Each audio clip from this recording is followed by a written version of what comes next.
If he can share a few words before he officially inaugurates, that's also okay. Or you want to press it first? Okay.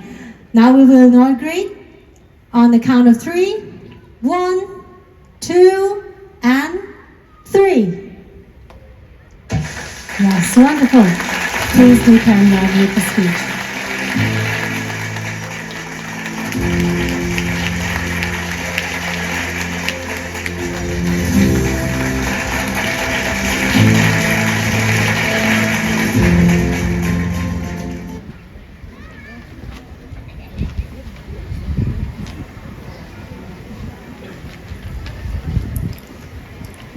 Lalanglova Mar, our Honorable Leicester Minister,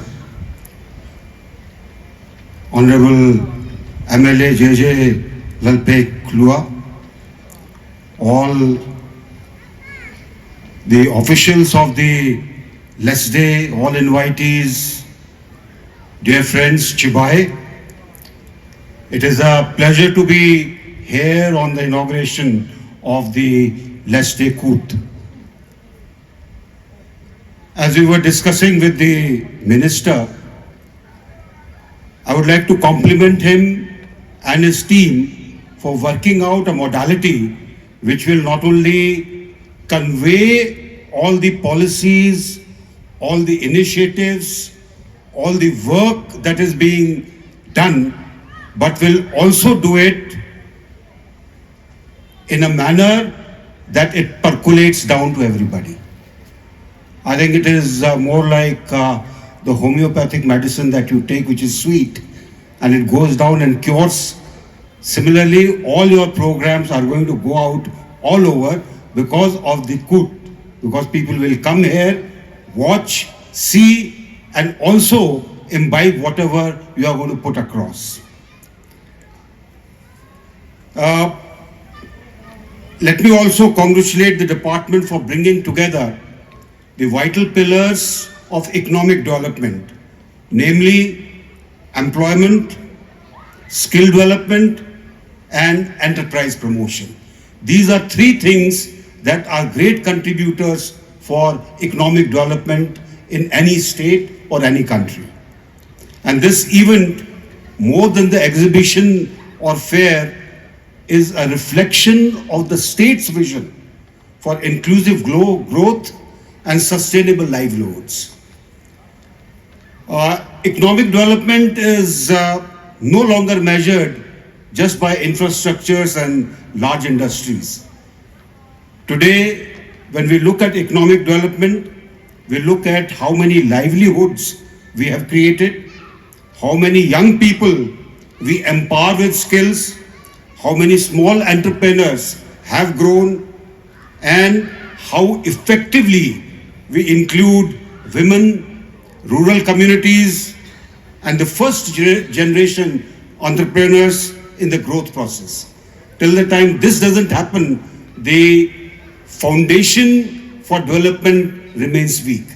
And I'm sure that with the programs that you all have worked out, they will help the community to grow in a manner in which it will be a contributory community. The micro, small and medium enterprises and self-help groups occupy a great position in this. Let me tell you that MSME sector is the growth engine of any state or any nation. Here, small capital outlay ensures more number of people get employed, and that brings development and prosperity to the entire nation.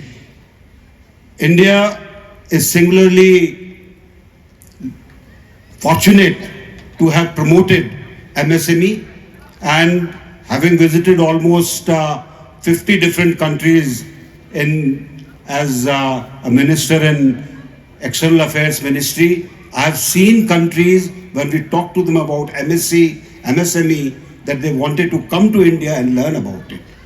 So this is one area that needs promotion, one area that needs to be taken right down to the lowest level in the village.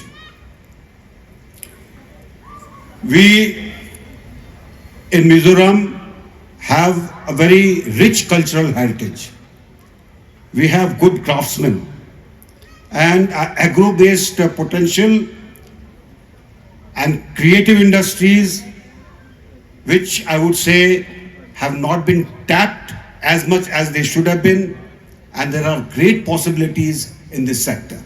All that is needed to be done is a program which conveys to people as to what is available from the government side to help them.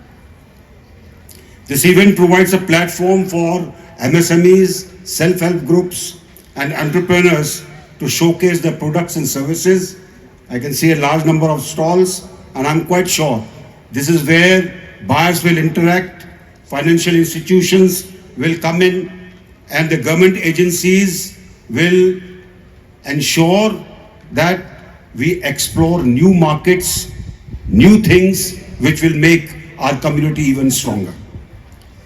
This is essential if the state has to grow. An important component of this program is also a job fair.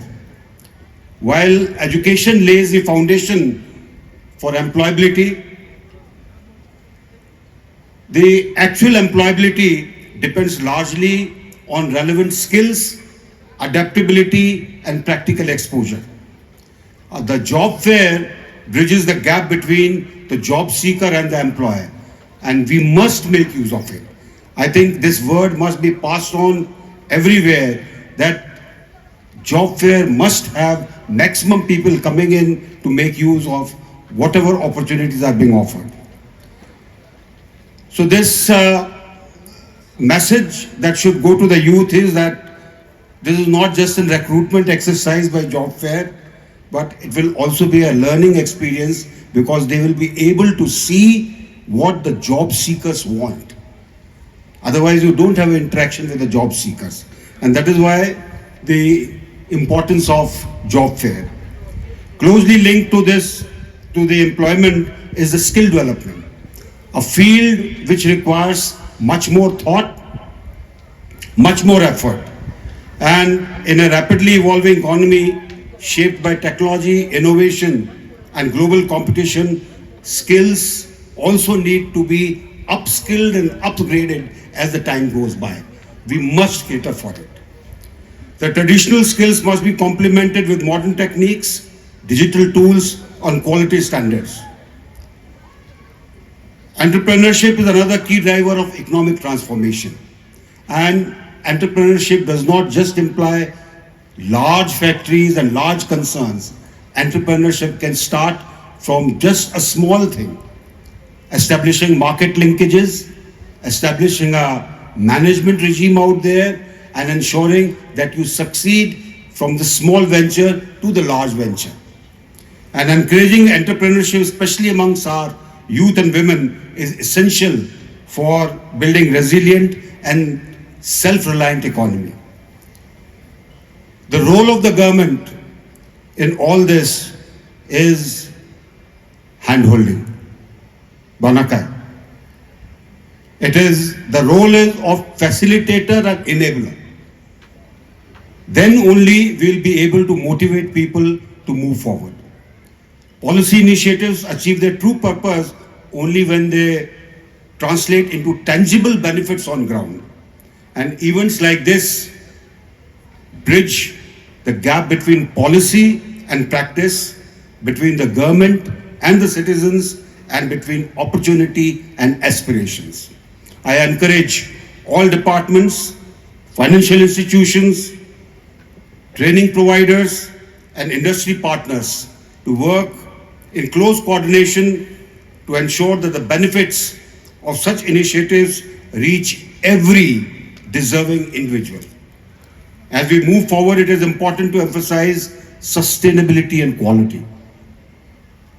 Without quality, we don't succeed. And there are many examples I can give you. The simplest one is how Japan succeeded after Second World War, after a devastation which nobody had seen. All that they did was, when people were rejecting education and quality in USA, they got that professor to come and teach them. And in a decade after Second World War, they started from the cameras, then to electronics, then to cars, and today it's the booming economy. All that is needed is quality. That is what brings in trust, and that is what adds to marketing. Employment generation must go hand in hand with the dignity of labor and social security. I'm delighted with the two programs that have been launched, Azon Kailon and Rahabi Chetu.